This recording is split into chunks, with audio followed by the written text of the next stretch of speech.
ទីងប់នៅបឹងយ៉ាឡោមនៅខេត្តរតនគិរី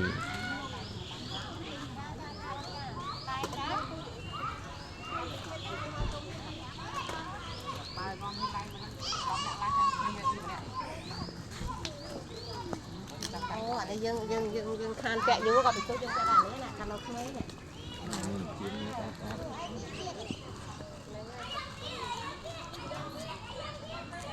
ចង់តែឈ្មោះមានណា5000ទេចាបើឡាប់5000យើងខាងអីគេយើងក៏តែនោះបានដែរអត់ចង់តែបដាដល់បានតែដើរដល់មកក៏គុំខាងតែខែហ្នឹងគ្មានពិបាកអីហើយដើរទៅកាញ់ទៅមើលសិនទៅមកប៉ាំមើលសិនមើលតែតែមកចឹងអីមកឡើងឡើងហ្នឹងអីណាខ្ញុំតែកន្លែងផ្សេងអីដើមបើអូនបើ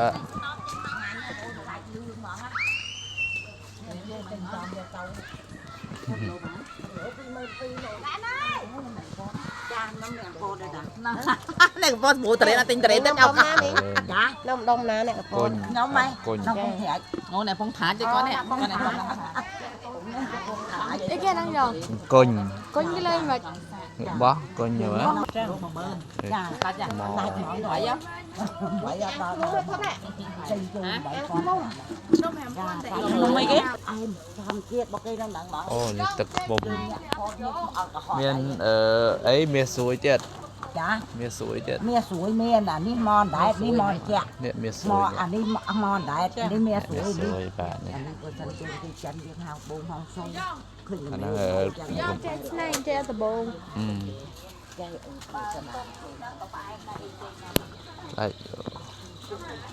ទឹកខ្មុំថ្ងៃមកខ្ញុំញ៉ាំមកកញ្ចប់អត់បងផ្សេងល្អបងទៅ5000ណាបងថាក់មើលមកកញ្ចប់ហ្នឹងកន្លងញ៉ាំសាច់ខមួយទៀតអូនអត់មានអាដែរប៉ះដល់បងអញហ្នឹងដែរគេទៅយកគេបាញ់ឆ្នាំមុំហ្មងដែរខ្ញុំខ្មុំទឹកខ្មុំសិនឯអូននេះបង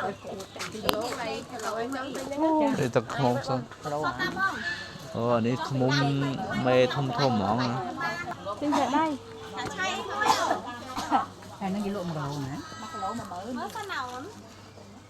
កាលអីចាំថយទៀតខ្មុំតែឡូណាបងមើលញ៉ាំសិនអីគេចាំប្តីបងចាំប្តីអត់ចាំ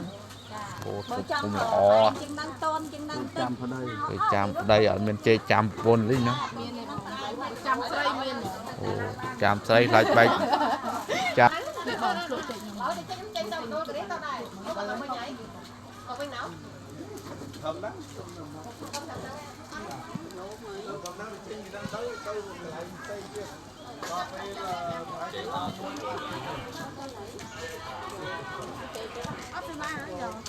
មានទេសិបាទលីថតមិនឡាយហ្នឹងសិបាទ